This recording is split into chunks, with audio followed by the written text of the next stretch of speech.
근데 요즘 한국 시장 분위기가 IMF 때 이후하고 상당히 유사합니다. 이번 3분기 실적이 이제 좀 떨어진 기업들이 많았는데 그러면서 이제 주가가 더 많이 하락했거든요.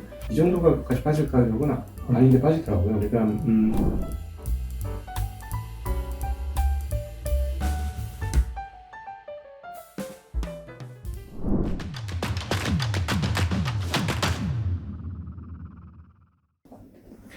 안녕하십니까. 권순장의 브릿지 권순장입니다. 오늘은 제가 집에서 맨날 삼성 주식을 보다가 참다 못해서 각도기님께 연락을 드려서 만나보자. 만나서 하소연이라도 하자라는 마음으로 오늘 찾아왔습니다. 네. 잘 지냈냐는 인사를 하면 서로에게 그냥 너무 형식적인 인사인 것 같고 요즘 어떻게 보내시고 계십니까? 이 영상을 찍는 날이 제 인생의 제일 어두운 날 중에 하나로 기억될 것 같아요. 그러니까 저기 이제 복기나 일지나 일기나 이런 것들을 쓰는데 계속 그게 갱신되고 있어요. 최악의 상황들이. 네. 그러니까는 요거보다 나빴던 최근 기억은 남아있는 기억은 딱 저때 20년 코로나 때 코로나 확산되면서 주가지수 1,500 빠졌을 때 거의 모든 장구가 50% 이상 마이너스가 났던 적이 있었어요. 단숨에 진짜 50%씩 마이너스가 났었거든요. 그때 정말 울고 싶은 게 아니고 그때 울음 나오더라고요. 그때 이후로 지금 제일 힘든 것 같고 책임감 측면에서는 지금이 제일 힘든 것 같습니다. 왜냐면은 그때는 그게 제가 책임감이 크질 않았어요. 근데 지금 그 사이에 이제 화랑장이 되면서 많은 이제 파트너들을 모시게 됐는데 굉장히 상황이 안 좋습니다. 벌어놨던 것들을 다 뱉어낸 상황이에요. 그러니까 신규로 오신 분들은 깨졌고 오신 분들은 벌어놨던 걸 굉장히 많이 뱉었고 그러니까 많이 힘들죠. 그리고 조금 저 자신에 대해서도 굉장히 답답하고 재능이 없는 거 아닌가 이런 생각도 많이 들고 네. 이 돈을 맡겨놓은 사람 입장에서는 네. 그런 말씀을 하시면 어떻게 해야 되나 빼야 되나 이런 생각이 들거든요. 회복을 할 겁니다. 왜냐면은 결국 우리가 그 오랜 기간 동안 경험을 했지만 이거는 이제 엉덩이로 버티고 있으면 회복은 하죠. 그러니까 제가 지금 가장 안타까운 건 뭐냐면 시장을 왜 조금 더 이기지 못했을까. 그러니까 상승장 때 시장을 좀 이기잖아요. 많이 이기면 시장이 한 2배 정도 평균적으로 이기고 하락장 때마다 이렇게 하락을 동일하게 당하니까 이게 재능이 없는 거 아닌가 하는 생각이 많이 들고 요즘에는 버핏하고 멍거 관련된 글을 읽는데 이분들은 현금화 전략을 잘 취하면서 이렇게 빠질 때를 기회를 잡거든요. 근데 저는 사실은 지금은 정말 사야 될 때라고 봐요. 개인적으로 너무나 일찍 현금을 소진했고 그때도 싼 주식들이었으니까 근데 지금 와서 쏴야 될 때 너무 조금밖에 현금이 없기 때문에 쌀 현금도 없고 이것마저 다 써야 되는 거는 좀 아닌 것 같고 그래서 충분히 현금을 가지고 있다가 이때는 정말 현금을 많이 소진해야 되는 이때에 그래서 단가를 낮추면 반등할 때 굉장히 빠르게 그리고 상승할 때 남들보다 2~3배 더 높은 수익률을 거둘 수 있는데 그 대응을 못했다는 게 좀 너무 안타깝죠.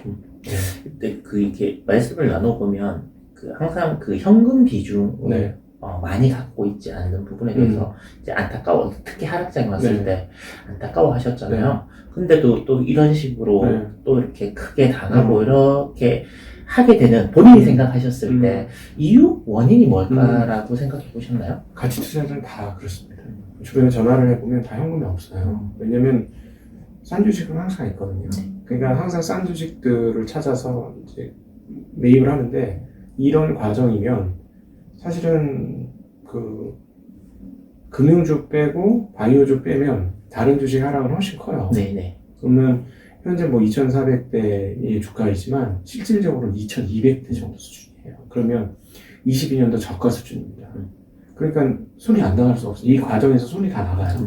그러니까 아마 다음번에도 저는 똑같은 소리를 할 거예요. 바닥에서 현금이 없어 아쉽습니다. 아마 이 얘기를 할 거예요. 근데 조금 바뀌긴 할 거예요. 조금 더 개량은 될 거고 이 말인즉슨 다음번 상승장에서는 현금 보유가 점점 많아지는 구조는 분명히 갈 거다. 그건 되고 대신에 그 다음에도 이때쯤 오면 현금 없어질 거다. 근데 제가 보기엔 이때쯤은 현금이 없는 게 맞을 것 같아요. 이 정도쯤이면. 그러면 이제 반대로 버핏이나 먼거는 이제 네. 돌아가셨지만 그분들은 네. 지금 이게 그 현금을 계속 많이 보유하고 있는 네. 그러니까 어떤 부분이 네. 지금 우리나라에 있는 아까 가치 투자자라고 말씀하셨는데 제가 알기로는 이제 버핏도 가치 투자자라고 일반적으로 이해를 하잖아요. 네. 어떤 차이가 있는 거죠? 미국과 한국의 차이죠. 미국과 한국의 차이. 미국과 한국의 차이죠. 지금 미국은 현금화 해야 돼요.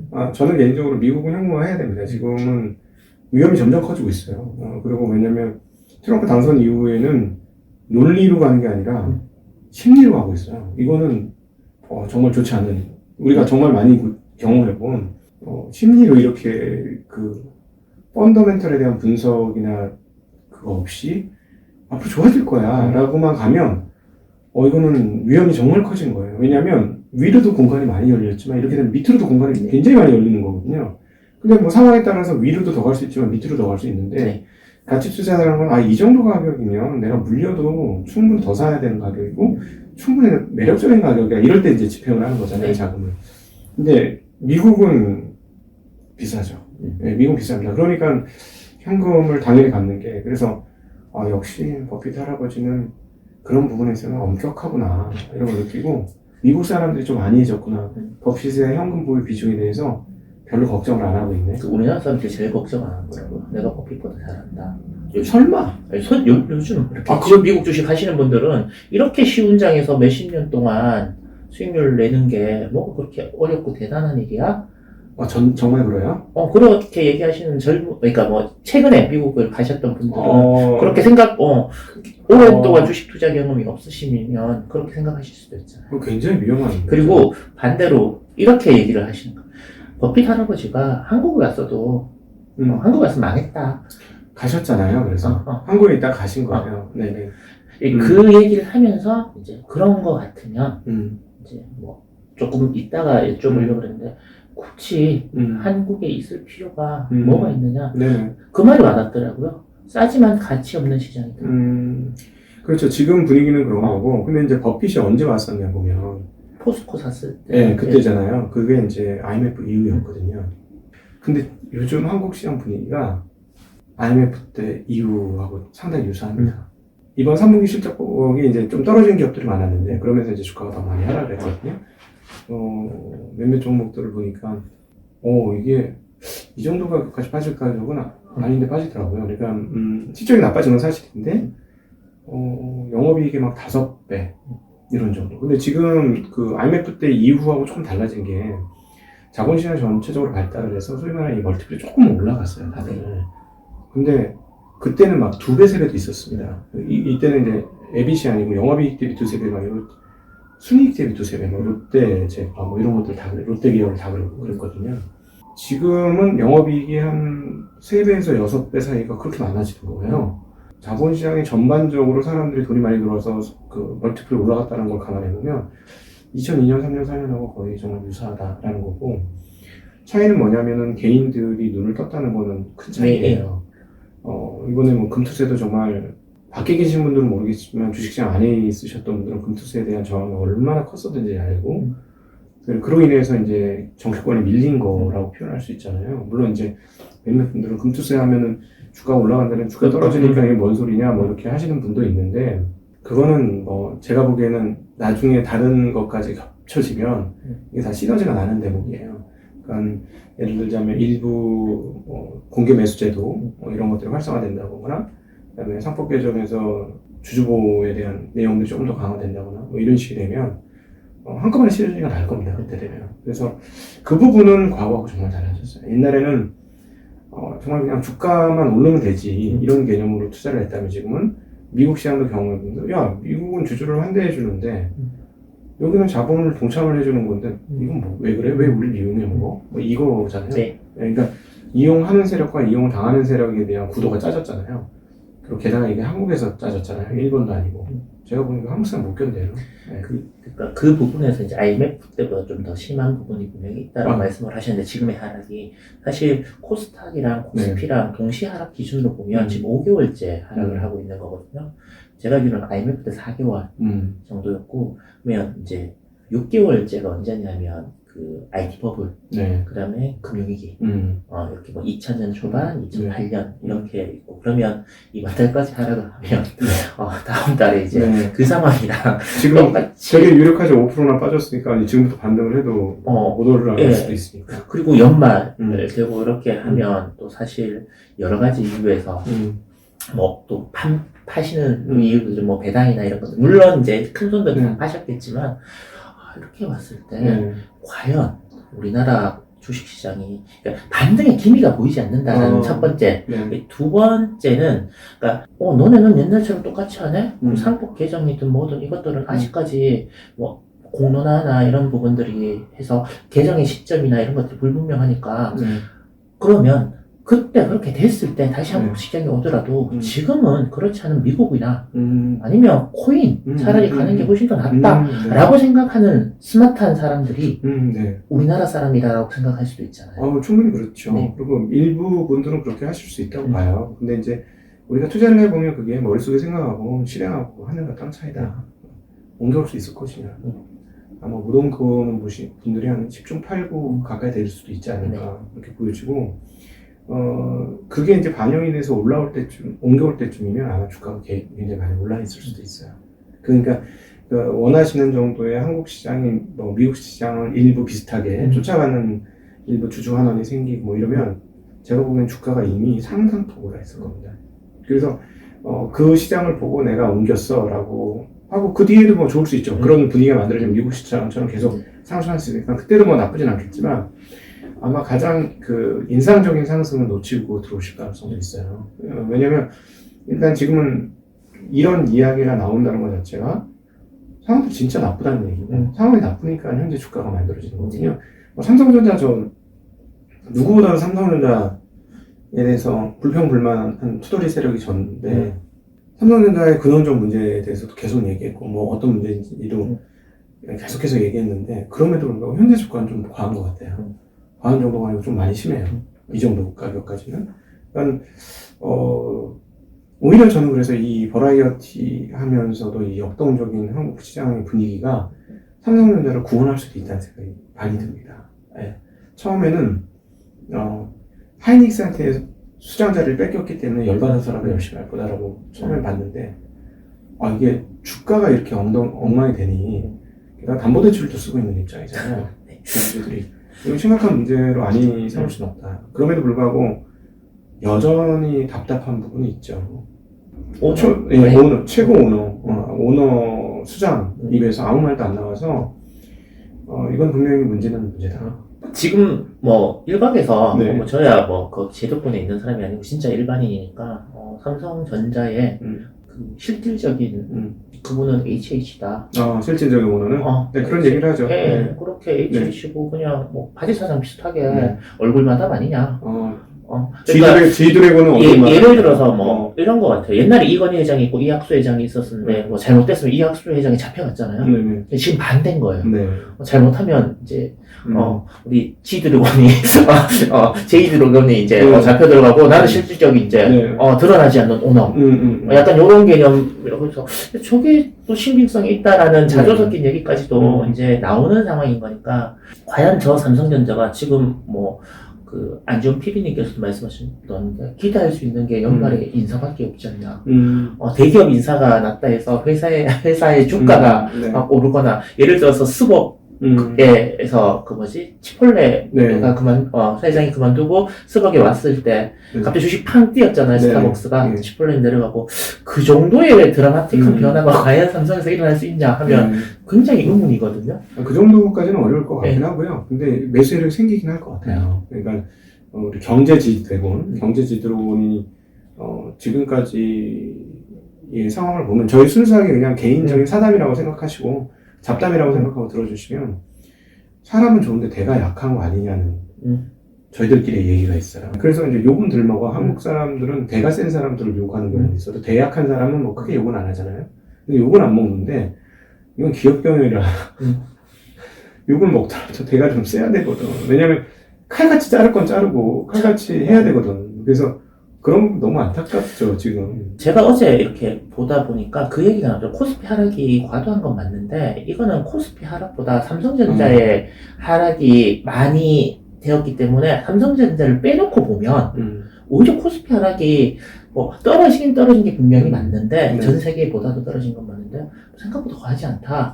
네. 라는 의견도 또 있더라고요. 삼성전자가 40% 넘게 빠졌어요. 그러니까요. 8만 8천 원에서 또 빠지고 오니까. 뭐 환율 기준으로 하면 네. 더 많이 빠져버렸으니까. 그렇죠. 거의 반토막이죠. 반토막이 난 거죠. 역사적으로 이런 일이 없었던 건데, 이거는 삼성한테 보면 경종을 울릴 거라고 보여지고, 그래서 인사에서 소위 말그 HH의 거치가 이번에 나오지 않을까. 근데 주변 이야기를 들어보면 쉽게 내치지 못할 것이다. 왜냐하면 상당히 많이 의지하고 있는 것 같다라는 그냥 루머들이 계속 있어요. 그래서 그런 부분들 대단히 안타깝게 생각하고, 근데 그러면은 병원이 안 될 거냐?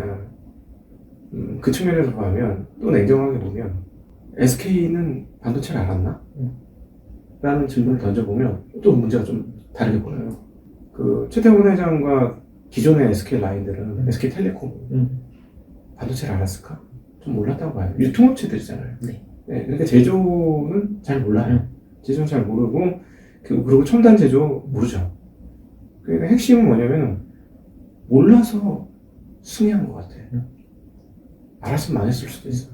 그냥 나 좀 아는데 이거 이렇게 해야 되지 않아? 이러면 어줍잖이 잘못 들어가면 이게 죽도 밥도 안 되거든요. 근데 삼성이 약간 좀 애매한 그런 상황이 아니에요. 삼성은 책을 한 권만 읽은 사람이 아닐까 싶습니다. 알긴 알아요.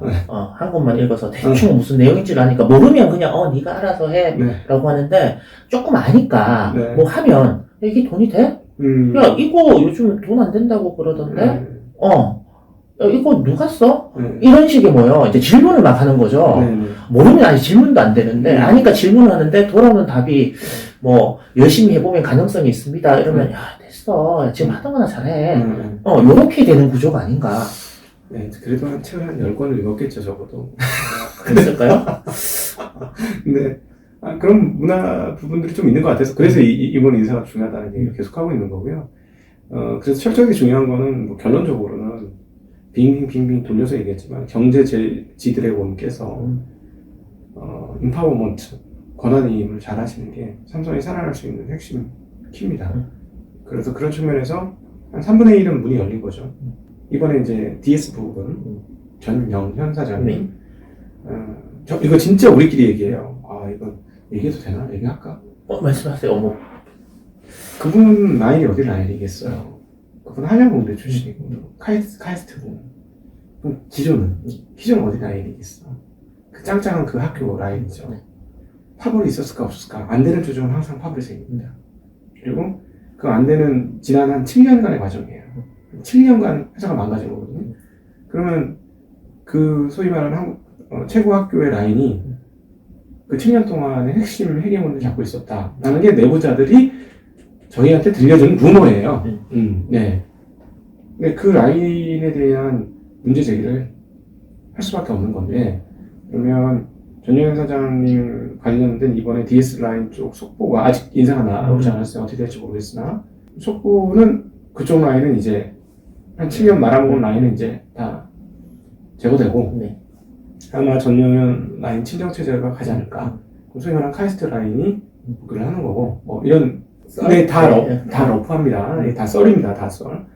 그런데 제가 하나 그래도 가능성이 있다라고 하나 본 거는 그럼 전영현 사장이 왜 왔느냐. 다른 회사 갔고 사실상 밀려나신 분이에요. 끝나신 분이 다시 되돌아왔잖아요. 이분은 전전임에 오셨어야 되는 분이에요. 전전임에 오셨다면.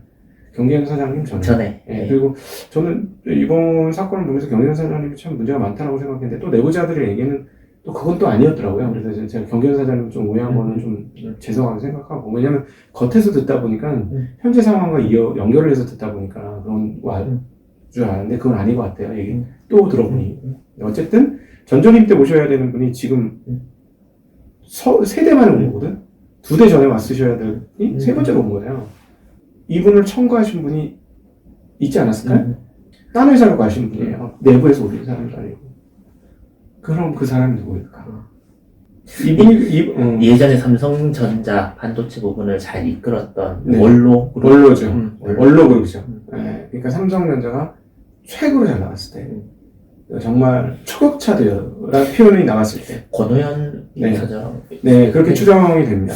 같은 건가여서 갑자기 이게 또 그냥 이런 식으로 또 위안을 받고 싶은 게 네. 제 위안을 주는 사람이 네. 없어요 요즘. 제가 이거 다른 방송에서 얘기 못하고, 우리끼리 그냥 하는, 그냥 사적 토크니까, 유튜브 사적 토크니까 너무 막 하지 말고, 그냥, 동네 그 뒷담화라고 얘기하시고, 그렇게 들어주시면 좋겠는데, 아마도 그 초격차를 만드셨던 분의,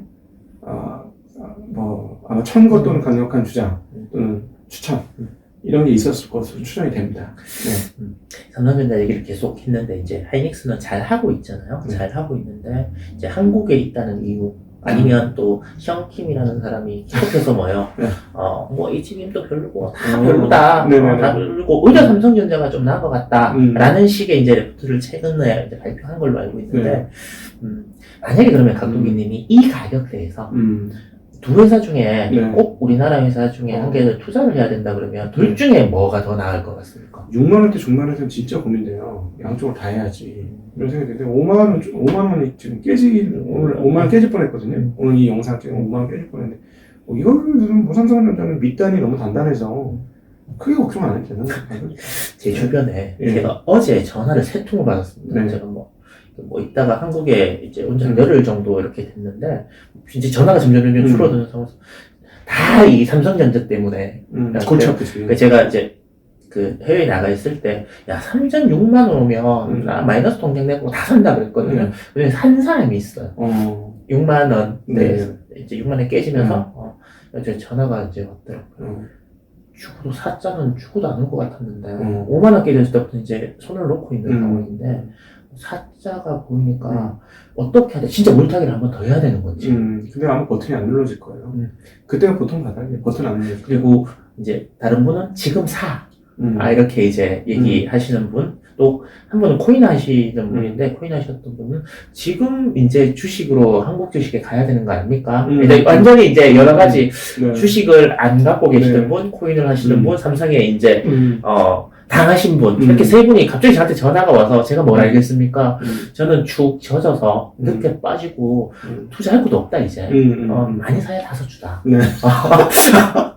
씨가 말랐다. 네. 진짜 씨가 말랐다. 라고 얘기를 이제 했거든요. 와, 진짜 삼성에 대해서 굉장히 관심이 많구나. 네. 라고 하면서 하이닉스하고 삼성하고 어떤 게 더 좋은 것 같아요? 라고 물어봤는데 저도 하이닉스가 올랐던 가격에 비해서 보면 많이 좀 떨어졌지만 많이 떨어지겠죠. 밑에 가격에서 보면 9만 원대 가격에서 보면 또 많이 올라 2배 정도 그렇죠. 올라 있는 가격이거든요. 네네. 근데 워낙 좋고요. 내년도까지 좋고 내후년도까지도 점차 좋아지고 있어요. 반반 전략도 괜찮습니까? 네. 지금 그 반반 전략을 한다는 건 뭐냐면 반도체에 대한 베팅이거든요. 그 반도체가 살아날 거냐. 지금 그냥 션킴과 소위 말하는 모건스탠리 쪽의 그 애널리스트들과 반도체를 부정적으로 보는 사람과의 정면 대결인 거예요. 확률은 훨씬 높아졌죠. 확률은 훨씬 높아졌어요. 그러니까 즉, 그 반도체 보유가 승리할 수 있는 확률은 엄청 높아진 거예요. 7만원대 중반이 아니라 지금 5만원 초반이니까. 5만 원입니다. 뭐 네, 5만 5만 원. 원. 네. 5만 원. 예, 5만원이니까 이거는 뭐 승리 확률이 훨씬 높아진 거고, 왜냐면은 300조예요. 300조. 그러면 어떤 안전판이 있냐? 분기 그래도 10조 내외는 하겠지. 영업이. 그럼 연간 40조 내외는 하죠. 적자가 나지 않으면. 근데 적자 나는 라인을 품고 10조 내외 나온 거잖아요. 그럼 앞으로도 웬만하면 이 정도 나올 거거든요. 거기에다 뭐 HBM을 붙이거나 이러면 더 나올 수 있고. 그러니까 40조는 일단 버는데 미래가 양쪽으로 다 열려 있죠. 꼬꾸라지는 미래와 반등하는 미래가 다 열려 있어요. 그래서 이제 그게 조금 문제이긴 해요. 그리고 이제 우리가 재미있게도 잠깐 딴 얘기를 해보면 지표로 보면 망가진 게 보이는 거죠. ROE가 2년 연속 꺾인 적이 없었는데 2년, 3년 이렇게 되면 3년까지도 꺾일 수가 있으니 과거의 삼성전자하고는 다른 거예요. 삼성전자 많이 당했던 게 한 번도 3년 연속으로 ROE가 이렇게까지 꺾이기 반등 못하는 적은 없는데 그래서 당한 거예요. 30년간 그러지 않았던 회사니까. 그러니까 그렇긴 한데 그럼에도 불구하고 그 밑단은 고정된 상황에서 양쪽이 다 열려있다. 보니까는 계속 될 거라고 해서 안 됐고 밑에 가능성만 열어서 이 가격을 만들어줬으니 밑으로 가는 가능성 가격이 반영이 됐고 위로 가는 가능성 반영이 하나도 안 됐잖아요. 그러니까 그거는 괜찮을 것 같아요. 그리고 그 하이닉스 같은 경우는 결국 실적이 말을 해줄 것 같습니다. 하이닉스는 지금 이번에 7조를 했는데 최소한 앞으로 1년간 정도 더 그 가격을 낼 것 같고 그러면은 분위기가 30조 내외의 영업이익을 내는 회사예요. 1년에. 네. 근데 지금 100조 대잖아요. 그러면은 아주 많이 망가져야 돼요. 그리고 레거시 쪽에서 이번에 3분기 컨퍼런스 콜 기준으로 보면 레거시 쪽에서의 망가질 공간이 점점 줄어드는 거죠. 왜냐면 그 다른 수영킴이 얘기한 것처럼 HBM 때문에 DRAM 시장이 좋아진다. 웃긴 소리 하지 마라 라고 했지만 하이닉스는 전혀 다른 얘기예요. 하이닉스는 분명히 이번에 우리는 DDR4라든가 옛날 그 좀 레거시 공정에 투자할 여유가 없다. 그건 투자 안 하겠다. 있는 거 그냥 뽑아 먹겠다는 거고 다 이쪽에 투자해야 된다 하니까 일단 26년까지는 신규로 투자한 데서 리턴이 나오는 구조예요. 그래서 그 다음은 사실은 HBM 시장이 어떻게 될지 잘 모르겠으니 그건 장담 못해도 26년까지는 레거시가 안 돼도 얘네는 살아납니다. 그런 측면에서 보면은 그 션킴이 하는 얘기는 하이닉스에는 하나도 안 맞는 얘기예요. 제가 보기에는. 일단 각도기님의 일방적인 주장이니까 나중에 션킴이랑 대화를 할 수. 션킴 한국말 할 줄 알까요? 할 줄 알겠지. 반도체 왜 했겠어? 한국 사람이니까 했겠지. 혹시 아디다스 사장처럼 뭐요? 또 통역 일부러? 아니 작년까지는 한국말 잘했는데 올해 갑자기 한국말 안 돼서 통역 쓰고 그럴 수도 있잖아. 분리하면 분리할 수도 있겠죠. 아무튼 바로 맞다이를 한번 할 수 있었으면 하는데 연락이 안 되겠죠. 원목 많이 받으시는 분이 오겠습니까? 그런 얘기 있어요. 그러니까 이제 삼성에서 하나만 더 이제 말씀드리면 삼성이 되게 나쁘게 아까 좋은 쪽으로 이제 가전에서는 LG한테 뭐 별로 핸드폰에서는 애플한테는 옛날부터 이제 밀렸고 그거 이제 애플 따라잡는다 이런 얘기는 이제 우리나라 언론에서 하는 얘기지 이제 안 되는 거야. 그럼 중국 폰이랑 경쟁을 해야 되는데 제가 동남아에 좀 있다가 왔단 말이에요. 거기에 하웨이, 오포, 비보, 샤오미 그리고 아너까지. 네네. 뭐 아너가 뭐 하웨이에서 떨어져 나온 핸드폰 회사지만 같이 있거든요. 이 5개 회사의 같은 층에 있어요. 삼성전자 매장이 1개. 요 5개 매장보다는 규모가 조금 더 큰데 제가 그걸 보면서 느꼈어. 중국 폰이랑 경쟁하는 회사구나. 애플은 1층 매장이 굉장히 큰 데 있고 여기는 3층에 이제 핸드폰 파는 다른 데 매장에 가봐도 직원이 더 많아요. 애플은 사람이 버글버글 거리 있고 뭐 나머지 이제 중국 매장은 삼성보다는 좀 더 많이 있고 그리고 유일하게 인도에서 이제 좀 팔아갖고 하는데 이제 인도랑 중국이랑 사이가 안 좋다는 그 이유만으로 이제 버틸 수 과연 있겠느냐 싸고 좋은 핸드폰을 중국에서 만들어내면 그리고 그 보신 분들이 어떻게 생각하실지 모르겠지만 진짜 아너 핸드폰을 폴더폰을 실제로 보면 삼성 것보다 더 얇습니다. 물론 카메라 두께까지 포함했을 때는 또 어떻게 다른지 그것까지는 잘 모르지만 보면 와 진짜 잘 만들었는데 주름도 제가 봤을 때는 더 안 보였어요. 그래서 실제로 이렇게 해외 특히 동남아에 맨날 가면 매장이 있으니까 가서 보시면 와 삼성 핸드폰 안 되겠구나라는 생각을 저도 지금 보니까 실제로 보니까 그런 생각이 들더라고요. 작년 11월 중국 가서 하웨이 제일 좋은 모델 카메라 보면서 저도 그런 생각을 많이 했습니다. 그리고 뭐 저희 아들 같은 경우에는 카메라가 너무 무식하고 괴물같이 툭 튀어나가고 보기 싫다라고 하는데 디자인 때문에 그런 거잖아요. 그래서 제가 웃으면서 그랬어요. 케이스 안 씌우냐. 케이스 안 씌운 핸드폰을 제가 최근에 본 적이 없기 때문에 그걸 과연 씌웠을 때 과연 삼성이 이렇게 먹힐 수 있는 부분들이 있겠느냐라는 부분. 또 반도체는 말씀하셨다시피 하이닉스가 워낙 잘하고 있지 않습니까? 다 2등인 거예요. 네네, 그렇죠. 1등 회사가 2등 회사가 된 거죠. 그럼 2등 회사가 다시 1등이 되는 게 얼마나 어려운 일인데. 어렵죠. 근데 과거에가 사실은 불가능한 거였을 수도 있어요. 그러니까 스마트폰도 1등, 그 다음에 반도체도 1등, 뭐 낸드도 1등, 반도체도 메모리, 디램, 낸드 그렇게 했다는 것 자체가 디스플레이도 1등. 그게 사실은 좀 신기했던 걸 수도 있어요. 근데 이제 그런 측면에서 저력이 있는 회사니까 계속 인사 얘기를 안 할 수가 없는 게 인파모먼트 잘해야 된다. 삼성 디스플레이는 그래도 살아남았잖아요. 그래서 저는 이제 휴대폰이 이제 캐시카우인데 그 캐시카우 때문에 기술 개발하고 미래를 준비하지 못하면 좀 큰일 난다. 그래서 좀 예전부터 많이 말씀드렸던 건데, 밑에 있는 하청업체들 쥐어짜가지고 가는 것도 적당히 좀 해라. 적당히 좀 하고, 같이 좀 상생할 수 있는 거 하고, 그 다음에 이익이 늘리는 게 아니라 체력을 좀 키워라. 이런 이야기를 해주고 싶어요. 또 휴대폰은 많이 걱정됩니다. 중국에서 보면 화웨이나 이런 쪽 성능이 정말로 비약적으로 많이 발달했고, 얘네들은 또 시도도 많이 해요. 네. 별 신기한 디자인. 이상하기도 하지만 신기하지만 가끔씩 괜찮을 수도 있는 듯한 신기한 디자인을 많이 뽑습니다. 그러니까 애플하고 차별화하기 위해서. 근데 지금 우린 그것도 지금 되게 약하잖아요. 그래서 일단은 고가형 휴대폰을 잘 만들어야 돼요. 근데 이제 하나 기회가 생긴 거는 이번에 스냅드래곤 8 엘리트의 성능이 애플보다 성능이 지금 더 좋다는 거예요. 그러니까 어떤 표현을 하냐면 M1 모니먼트다라는 표현을 합니다. 그러니까 이거 스냅드래곤 8 엘리트가 애플이 M1 칩을 만들 때 비약적으로 상승했던 애플 실리콘의 그 능력을 보여주고 있다. 근데 그도 그럴 게 누비라라는 회사를 만들었던 애들이 이 애플 M1 칩을 만들었던 핵심 인물들이 나가서 만든 회사가 누비라고 그 회사를 인수했잖아요. 그러니까 그런 괴물 같은 칩이 만들어진 거예요. 그럼 이걸 이용해서 잘 만들면 돼요. 근데 문제는 뭐냐면 여기서 이제 중국 업체들하고 진짜 경쟁이 되는 거예요. 어차피 칩은 스냅드래곤 8 엘리트를 쓸 건데 저쪽도 이쪽도. 근데 어떤 게 사용성이라든가 디자인이라든가 이런 게 더 좋을 것이냐 여부에. 그건 뭐 중국 애들은 중국 거 쓰는 중국 내수용이다 이렇게 얘기하지 말고 진짜 좋은 걸 잘 만들어야 돼요. 그래서 삼성은 제가 뭐 플래그십에서의 경쟁력을 좀 빨리 회복하는 게 좋다. 한국 사람한테 밀리면 안 된다. 그러니까 예를 들어서 다른 사람들은 몰라도 테크쟁이들은 디자인이고 뭐보다 성능이잖아요. 그러면 애플 쓰던 테크쟁이들이 이거 뭐야? 이거 더 좋은데? 그 사람부터 넘어올 수 있거든요.